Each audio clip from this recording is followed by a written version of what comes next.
We were talking about like a lot of the slippage of the tectonic plates and things like that. And he had a wonderful approach, and he was one of the first people to present that to us. Just say, that, there's no such thing as a side effect. There's effects, It's and just then effects. Yep. yeah, you may not like this one, but it's just as prevalent and just as powerful as the one you do like. You're being disingenuous by calling something a side effect, Right. and yet that's completely accepted in scientific presentation, particularly in medicine, Yeah. to say, oh, that's just a side effect. He's 100% right. We say it all the time because eventually at the end of the day, they're just effects. And I'll give you the best example of that is now we see all the time. I'll have patients come in and I'm like, why are you taking this drug? And I'm like, this is a seizure drug. Oh yeah, well they're using it off label to help me with my headaches. So they're actually prescribing it for the side effect. They don't have seizures, but they're actually prescribing it for the side effect. I mean, I had a young girl come in here and she was a cool kid. Senior in college, badass soccer player. She's going to USC on a ride to play goalie. And she was awesome. I actually went to a couple of her games, and she was a rock star, that kid. And, came in having headaches and stuff like that. And when I'm looking over her paperwork, I said to Mom, I'm like, can I ask you a question? I'm like, why is she on this medication? She's like, well, they said they gave it to her for her headaches. Why? What is it for? I said, well, this medication's an antidepressant. This isn't a depressed kid. This is like one of the happier, more well-adjusted kids I've, 18-year-olds are used to see me at 18. I wasn't this well-adjusted. It's like, she's got it together. What is this? She's like, I didn't know it was an antidepressant. I said, well, what's this drug? Why is she taking this? Well, that drug's for acne. I'm like, do you know that this is what they call a category X drug? That basically, if she, now again, I'm so hoping that she was 18 and she wasn't assuming on getting pregnant, but if she got pregnant, it's guaranteed to cause birth defects. Okay, so if it's guaranteed to cause birth defects to an unborn baby, what's it gonna do to her? Well, don't worry about her; she's fine. But the baby, if she has a baby, it's gonna, do horrible things. Well, what's the half-life of the drug, too? How long is it going to stick with her, right? And that's the thing, Mom. I never saw it. Her mom was a nice lady too, and I never saw anybody turn that red and get out her cell phone that fast and call that doctor's office. And when I tell you, I was like, take the office. I was like in my office. I closed the door, and she just ripped them because she didn't know that stuff. And and I said, look, even if they wanted to give her medications like that for acne, did they try other ones? No, but they just went to the strongest one in the shelf because they don't play that game anymore. They just go to the biggest gun, right? It's just drop the A bomb and don't, and deal with the collateral damage after the fact. We've gotten away from this efficiency and being smart about it and strategically attacking where we're just, kind of going in guns a-blazing and we've gotten where we are. It's like I said to the husband's, the wife last night. It's, you want the typical, you do the typical things, you get the typical outcome. It's why we like baseball, right? The numbers over a large enough sample size don't lie. Except that everyone blows out their ulnar collateral ligament this year. I don't know why that is.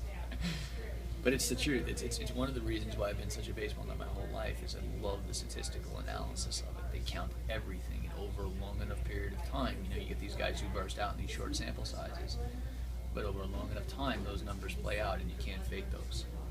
Does it make you a fan of someone like Billy Beane? I mean, our guy who takes those numbers and looks at them differently. Totally.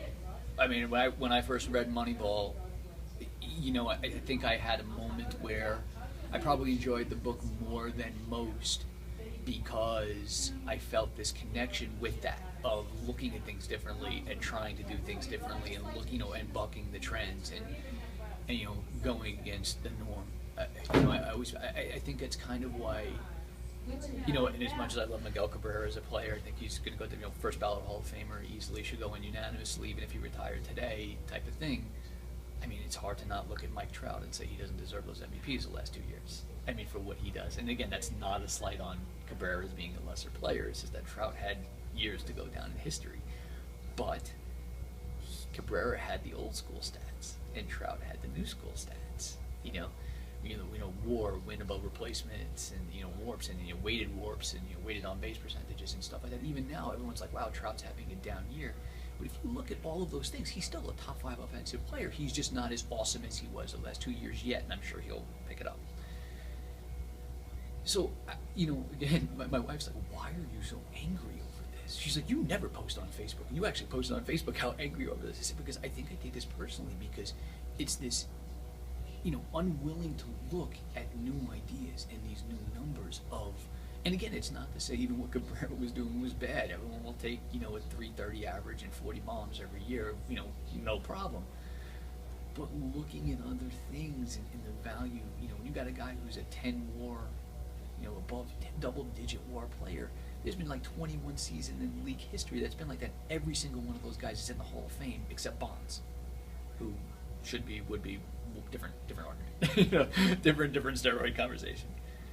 But I'm like, look at it from that perspective, and so I think that's why for me I get so much more sympathy and freak with that, because it's that same conversation. And same thing with Billy Beane. When I read Moneyball, I was like, that's genius.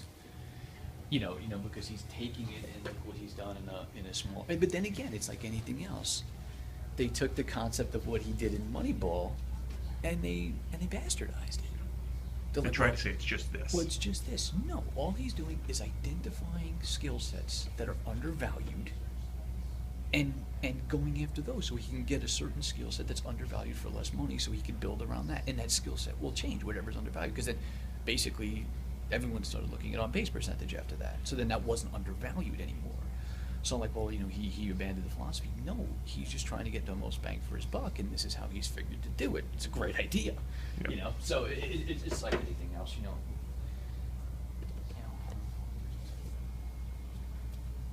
It's interesting just because with Ready, Michael loses the books. what's that? Ready, Michael loses the books. Yeah, The Big Short, is one of your favorites right there. I didn't read that one. Is that a good one? It's good, yeah. I'll have to look at that one. Because that's my dad's, history is municipal bond trader. So the whole that book Moneyball helped me connect with my dad a lot because of that whole philosophy, what you just explained. Yeah, it's a great idea. But it's like anything else. What's the old saying? It's like first it's vehemently denied, then it's ridiculed, and then eventually it's accepted. Everything has to go through those steps.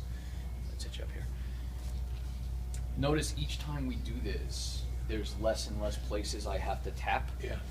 Because the nerves are getting stronger and stronger when I'm testing for which ones need it. We're starting to get some stability there, which is good. So there's less and less ones that we have to fire each time. It's why your pain levels have stayed down. And you felt yesterday there was some significant break, right? Yeah, Your I felt reaction it from that big reaction there Yeah. too. So again, with nerves, we always talk about a threshold, building up a threshold. It's the same reason as to why, when you lift a weight, you hit that certain threshold, but you just can't lift it. It's the same thing for a nerve. There's a certain threshold for it to fire. There's a certain threshold it can take. In this, it's about building that threshold. The same way you would build up enough muscular strength to be able to lift that weight, you need the nerve to be able to build up enough strength to fire against the rigors that you're going to put it through on a day-to-day basis. Standing, walking, golfing, whatever that may be. So it's good, but the pain down, and that's what we want. Yeah, you bet. Yeah, first step accomplished for sure. So I printed that article for you. Thank you. That was the first one. There's 100 other ones you'll see on there and stuff like that. But We were wondering what would the lifespan machine there and the vibrations, is that kind of a similar philosophy? I mean, we're talking about vibrations throughout the body, and then Yeah. you're using light and the vibrations there. We're talking about meditation and vibrations. So does that work similar in that regard? similar. We use it from a couple of different perspectives. I use it a lot of times for balance training. I use it a lot of times for rehydrating discs, because the FDA does have approval for vibration in a physical therapy setting, because what it'll do is it'll push water into those disc spaces. So it allows us to hydrate a disc very quickly. The other thing a lot of the times, so we've explained in the past from a simplistic standpoint in neurology, your brain either speeds things up or slows things down. In Parkinson's, we're stuck in a sped up state, so we need to slow things down. But when we have somebody who comes in, and that's what this kind of therapy is for, when we have somebody who comes in who's stuck in this slowed down space and we need to speed them up, that will speed them up. So we use it for that. So again, it depends upon where somebody's at individual-wise. We have the tech to be able to do whatever we need to do. It's good stuff. Great. And it's not like the old school ones where you used to have the band around and they would shake you to try to That's lift what I was thinking about, because I'm a You big remember fan those? of the old, well, I did, like I said, the thing on Jack LaLanne, and so I looked at a lot of the old exercise machines, and yeah, those things were, They're all arranged now to do with exercise. So where you do exercises on the vibration platforms, and because it causes your muscles to have to engage and stabilize on such a core level that And the it smaller makes fibers. it so much harder to do. I mean, what you would do just doing a bicep curl versus doing a bicep curl standing on one of or sitting on one of those guys, Yeah. 12 is a You know, 12 curls without and 12 curls with a very different experience. Do you mean like the Bosu balls, like those things? Those or? two? Yeah, those two. Because again, it's the same concept. You have to engage stabilizing. That just, again, it creates this stressor on the muscle, makes it so much harder to do. You know, presses off those. That's where that's gained a lot of traction now, is doing exercise on those. Where simple shoulder presses, and again, they usually use shoulders or like squats because they're big muscles. But you go on one of those and you do that, you shoot your human growth hormone up through the roof. Because, and that's, again, that's what helps you get bigger, it's what helps you heal, it's what helps you not get the soreness. And you know, you go on one of those things for 15 minutes with compressed oxygen, you'll burn through about 600 calories. Wow. Which is the equivalent of running, what, 5-6 miles. So it's an easy way of, you know, cutting some corners using some science and efficiency ideas. But yeah, but it's not like the days where they used to strap that strap around you and they used to just shake the fat right off you, right? That didn't work so hot. We get in a lot of places will publicize, like, oh, it's all weight loss. Again, indirect. That's where it becomes dicey, that people want to Indirect. do it for different kinds of purposes, right? Yeah, indirect. If you want to do it with the weight training and stuff like that, Yeah. you can put the acceleration on the weight loss and stuff, but you can't just stand on one of those things and expect that, you know, eat like crap. and Everybody expect wants it to the take it off easy you. thing. Hey man, I can understand that too. I do too. All right, you guys, very good. Thanks.